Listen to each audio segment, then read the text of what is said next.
अमरापुर नाम के गांव में महेश नाम का गरीब किसान अपनी पत्नी सीता के साथ रहता था। महेश अपने गांव का सबसे गरीब व्यक्ति था। महेश रोज किसी न किसी के यहाँ मजदूरी करके थोड़े बहुत पैसे कमा पाता था। जितने रुपए की आमदनी होती उसी से ही दोनों का जीवन किसी तरह कट जाता था। महेश के पास रहने के लिए एक अच्छा घर भी नहीं था। उसका घर बहुत ही पुराना और मिट्टी का बना हुआ घर में रहता था।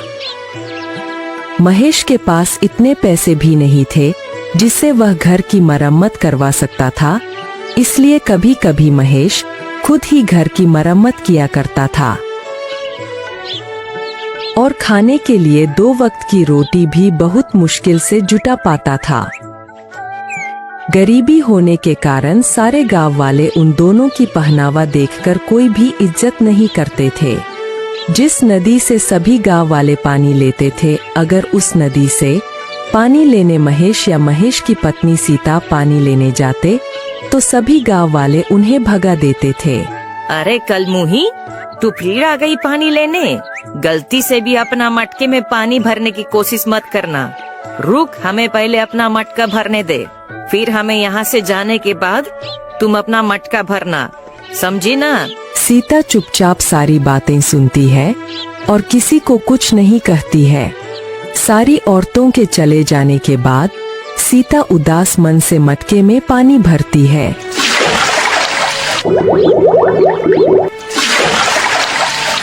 और घर जाकर अपने पति महेश से कहती है, हमारी क्या गलती है जो गांव वाले हमारे साथ ऐसा बर्ताव करते हैं? क्या गरीब होना गुनाह है? हमने तो कभी किसी का बुरा नहीं किया।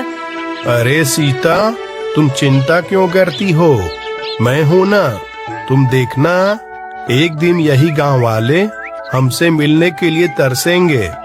मजदूरी करके भी इतने पैसे नहीं कमा पाता जितने बाकी कमा लेते हैं, लेकिन तुम देखना, एक न एक दिन हमारा भी लोग सम्मान जरूर करेंगे। महेश मेहनती होने के साथ साथ दिल का भी बहुत अच्छा इंसान था। वह कभी किसी के साथ बेईमानी नहीं करता था, यही उसकी सबसे बड़ी खूबी थी। बारिश का मौसम होने के कारण एक रात आंधी के साथ साथ बहुत जोरों की बारिश होने लगी। महेश का घर कच्चा होने के कारण महेश को बहुत डर लगने लगा कि तूफान के साथ घर के छत उड़ ना जाए। सीता, बाहर बहुत जोरों की तूफान के साथ साथ बारिश हो रही है। मुझे लगता है हमारे घर की छत ज्यादा देर तक नहीं टिक पाएगी। जी, मैं बोल रही थी, हमारे पास जो भी जरूरी सामान है ना, उसे हम एक बोरे में भरकर आपके भैया रामलाल के यहाँ दे आते हैं। हाँ हाँ, तुम सही बोल रही हो। चलो जल्दी जल्दी हमारे जरूरत के सामान को एक बोरे में भर देते हैं, फिर भैया के यहाँ चलेंगे। महेश और उसकी पत्नी कुछ जरूरी सामान को एक बोरे में भरकर कुछ दूर अपने भाई के घर जाने लगते हैं। महेश के भाई का घर पक्का मकान था। भैया, अरे ओ भैया, दरवाजा खोलो, कुछ काम है। क्या हुआ? इतनी बारिश में यहाँ क्यों आए हो? भाई, तुम्हें मेरे घर का हाल तो पता ही है। सारा सामान पानी में भीग न जाए, इसलिए मैं कुछ अपना जरूरी सामान तुम्हारे घर में रखना चाहता हूँ। क्या तुम्हारा सामान मेरे घर पर? नहीं नहीं नहीं नहीं नहीं, मेरी पत्नी मुझे बहुत डांटेगी। तुम जाओ, अपने घर में ही रहो। महेश का भाई गुस्से में अपने घर के अंदर चला गया। महेश और सीता दोनों दुखी होकर अपने घर लौट जाते हैं। दोनों पूरी रात अपनी सामान की रखवाली के लिए रात भर नहीं सोते हैं। सुबह हुई, अब तक बारिश बंद हो चुकी थी। अब ऐसी बरसात के मौसम में महेश को एक भी काम नहीं मिल पा रहा था। कुछ महीने इसी तरह गुजर गए।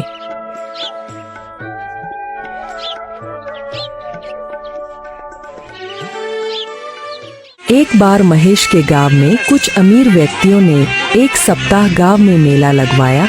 सभी अमीर व्यापारियों ने अपने अपने गाड़ियों में मेला देखने आए।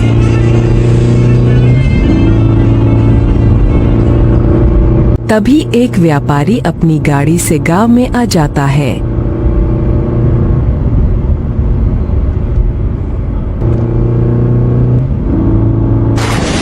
तभी अचानक जोर जोर से बारिश होने लगती है।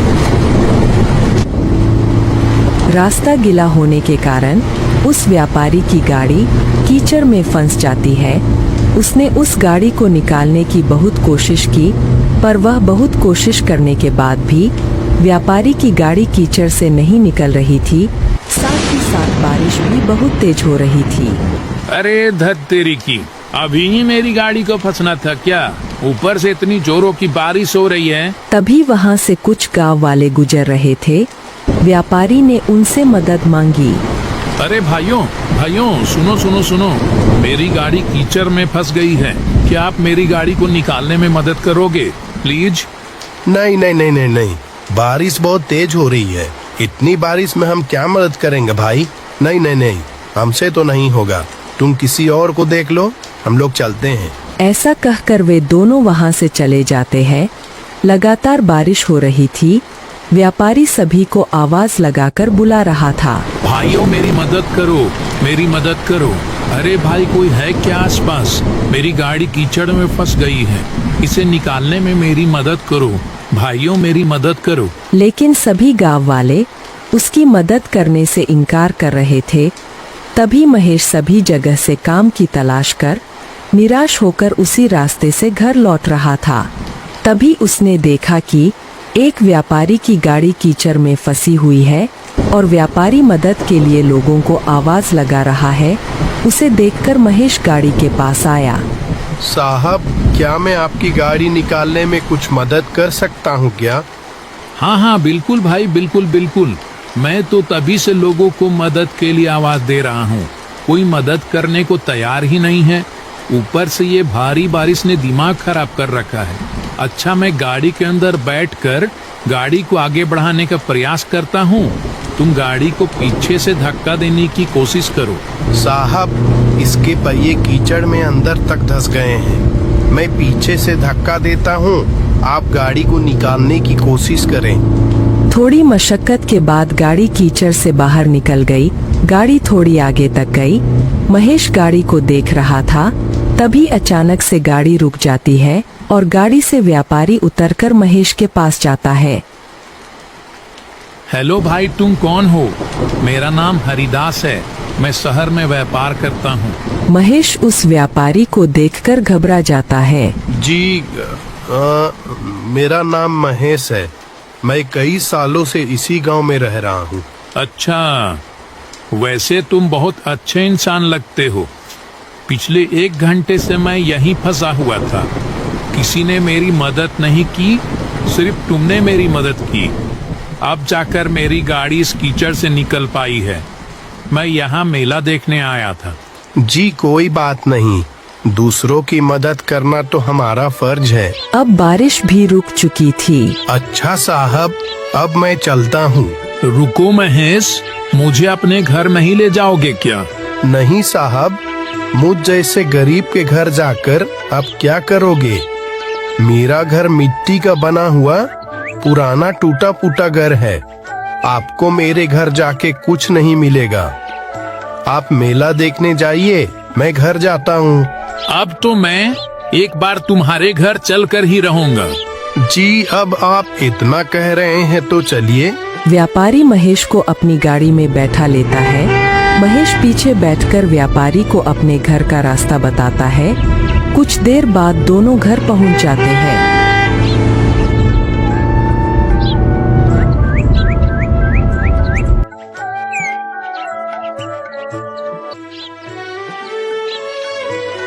सीता, अरे ओ सीता, हमारे घर साहब आए हैं। उनका स्वागत नहीं करोगी क्या? जाओ कुछ खाने को लेकर आओ। व्यापारी महेश का घर देखकर बहुत उदास हो गया। तुम क्या काम करते हो? साहब, क्या बताऊं, मैं तो कब से काम की तलाश में हूँ। कोई काम ही नहीं देता।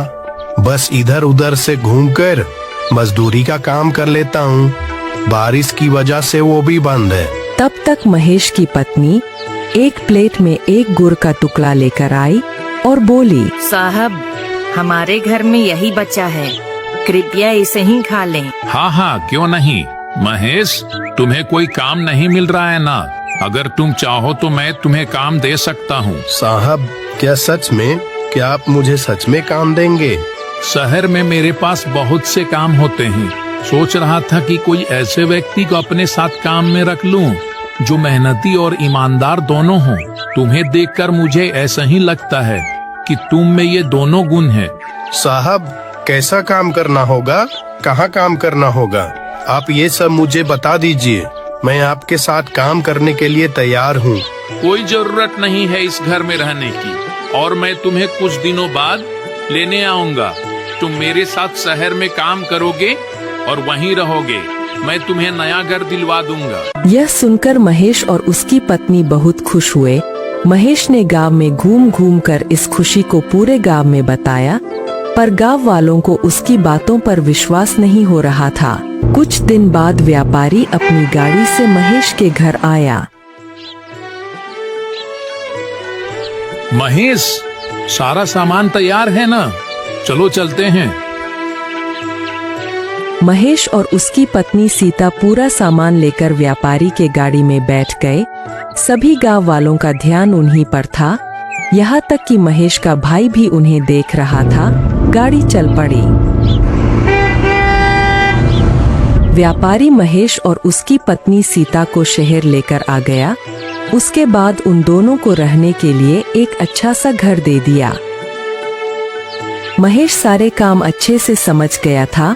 अब वह व्यापारी के साथ काम करने लगा। महेश का घर बहुत सुंदर था। अब महेश बहुत अच्छे खासे पैसे कमा लेता था। धीरे धीरे करके महेश और उसके घर को देखने उसके गांव वाले शहर आने लगे थे।